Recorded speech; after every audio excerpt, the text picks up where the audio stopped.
नमस्कार, मी श्वेता अंकले. तरुण भारतच्या न्यूज बुलेटिनमध्ये आपल्या सर्वांचे स्वागत. आता पाहूया ठळक घडामोडी.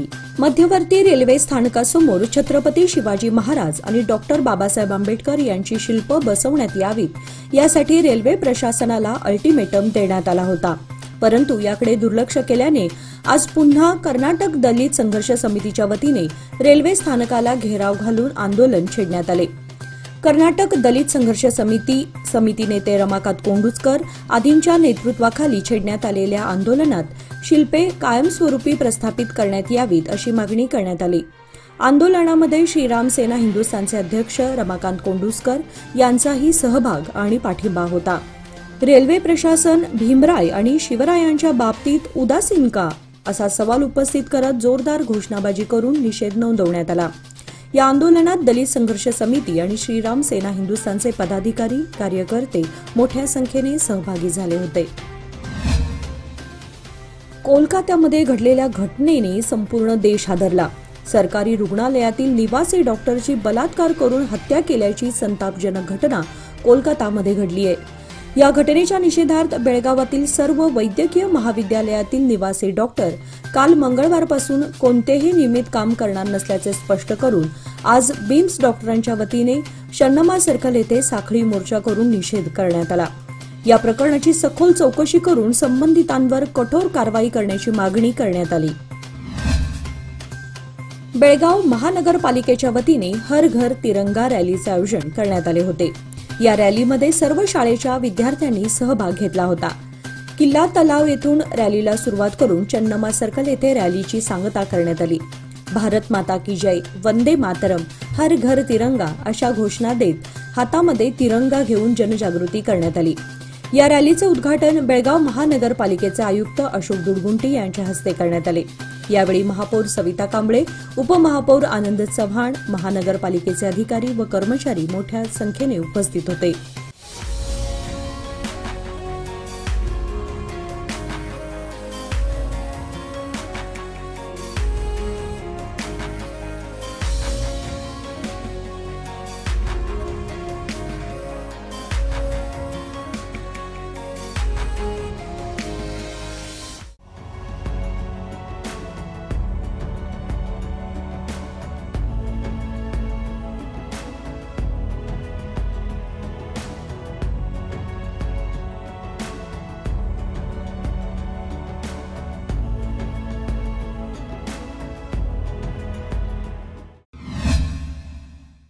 राज्याचे सार्वजनिक बांधकाम आणि बेळगावचे पालकमंत्री सतीश जारकिहोळी यांनी केंद्रीय रस्ते वाहतूक मंत्री नितीन गडकरी यांनी बोलावलेल्या प्रगती आढावा बैठकीत सहभाग घेतला.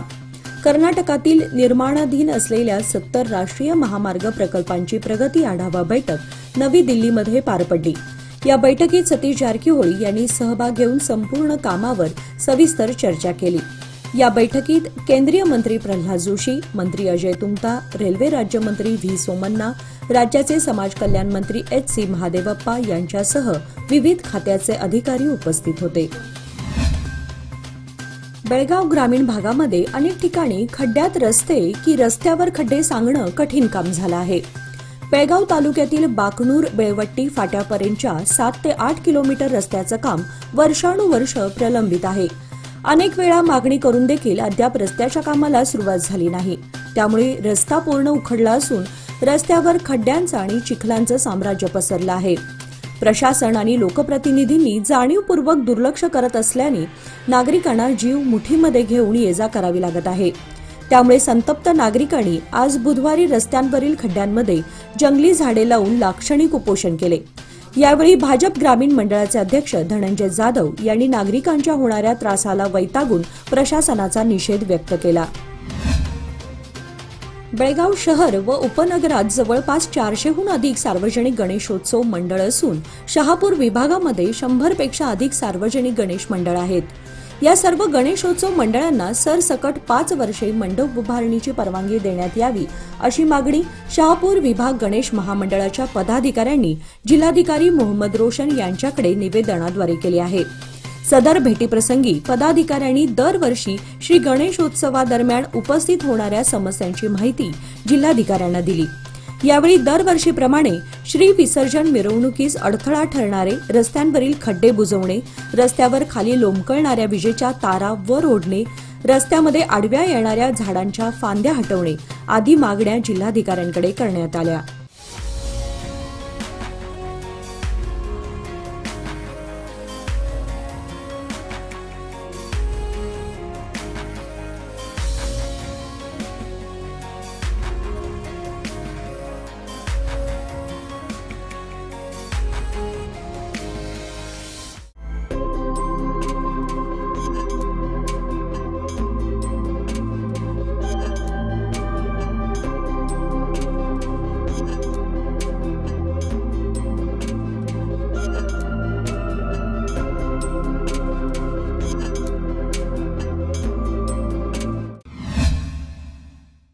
साहित्यिक लोकशाहीर डॉक्टर अण्णाभाऊ साठे यांच्या 104व्या जयंतीनिमित्त विविध क्षेत्रांमध्ये उल्लेखनीय कामगिरी केलेल्या व्यक्तींना राज्यस्तरीय पुरस्कार देऊन गौरवण्यात आले. साहित्यरत्न लोकशाहीर डॉक्टर अण्णाभाऊ साठे आधार प्रतिष्ठान मुंबईतर्फे मनीषा सन्नाईक यांना राज्यस्तरीय महिला भूषण पुरस्कार ज्येष्ठ अभिनेते अशोक सराफ व अभिनेत्री निवेदिता सराफ यांच्या हस्ते प्रदान करण्यात आला. Inner wheel club of Belgaum संस्थेची ऑपरेशन मदत ग्रुपच्या सहकार्याने माडीगुंजी येथील अतिशय कष्टमय जीवन जगणाऱ्या भटक्या विमुक्त जमातीच्या कुटुंबांना जीवनावश्यक साहित्य असलेल्या रेशन किटचे वितरण करण्याचा स्तुत्य उपक्रम नुकताच राबवण्यात आला.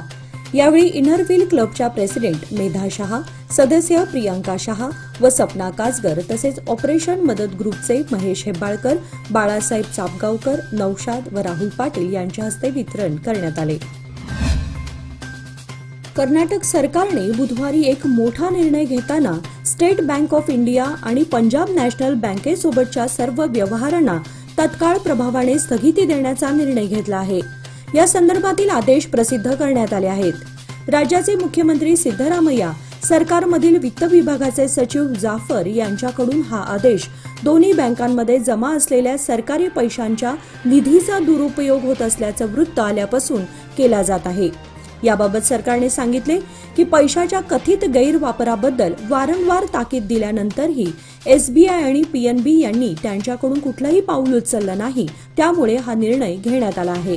उज्ज्वल भविष्याच्या गुंतवणुकीची सुरुवात लोकमान्य सोसायटी सादर करीत आहे. मान्सून ठेव योजना जी देते तुमच्या गुंतवणुकीवर 10.25% परतावा, तेही फक्त 500 दिवसांमध्ये. अधिक माहितीसाठी कॉल करा 1800-212-4050. योजना फक्त सभासदांकरता. नियम वाटी लागू. लोकमान्य, जिथे पैसा वाढतो आणि नातं वृद्धिंगत होतं. कमी कालावधीत आकर्षक परतावा. लोकमान्य सोसायटी सादर करीत आहे अनमोल आर्थिक ठेव योजना जी देते तुमच्या गुंतवणुकीवर 10% परतावा, तेही फक्त 13 महिन्यांमध्ये. अधिक माहितीसाठी कॉल करा 1800-212-4050. योजना फक्त सभासदांकरता. नियम वाटी लागू. लोकमान्य, जिथे पैसा वाढतो आणि नातं वृद्धिंगत होतं.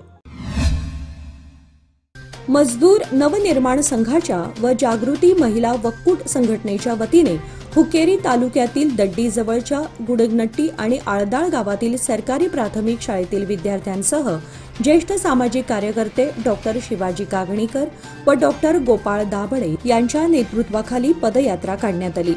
यावेळी संघटनेतर्फे यल्लाप्पा गस्ती, महानंदा तलवार, सुवर्णा कुठाळे, गुडगनट्टी शाळेच्या मुख्याध्यापिका बडिगेर, आळदाळ प्राथमिक शाळेचे मुख्याध्यापक पुजेरी व शालेय शिक्षकांनी दोन्ही गावातील विद्यार्थ्यांसह गावकऱ्यांना मार्गदर्शन केले.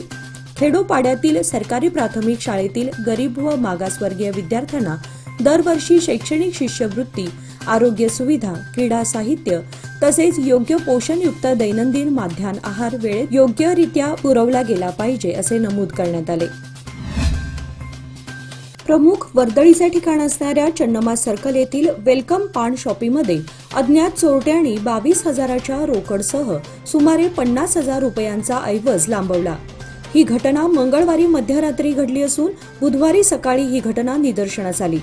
फिरोज मजीद नांगणुरे असे पान शॉप मालकाचे नाव आहे.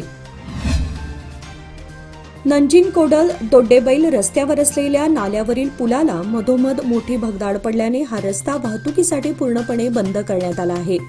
दोड्डेबैल नंजिनकोडल गावच्या नागरिकांचे मोठे हाल होत आहेत. या पुलाची तातडीने डागडुजी करण्यात यावी अशी मागणी दोड्डेबैल आणि नंजिनकोडल ग्रामस्थांनी केली आहे.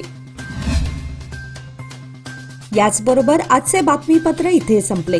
तरुण भारतच्या सर्व दर्शकांना स्वातंत्र्य दिनाच्या हार्दिक शुभेच्छा. उद्या 15 ऑगस्ट स्वातंत्र्य दिनानिमित्त तरुण भारत न्यूज बुलेटिन प्रसारित केले जाणार नाही याची दर्शकांनी कृपया नोंद घ्यावी. अधिक माहिती आणि ताज्या घडामोडींसाठी पाहत रहा तरुण भारत न्यूज चॅनल. तसेच आमच्या चॅनलला लाईक, शेअर आणि सबस्क्राईब करायला विसरू नका. आणि विश्वासार्ह बातम्यांसाठी दररोज वाचा दैनिक तरुण भारत. धन्यवाद.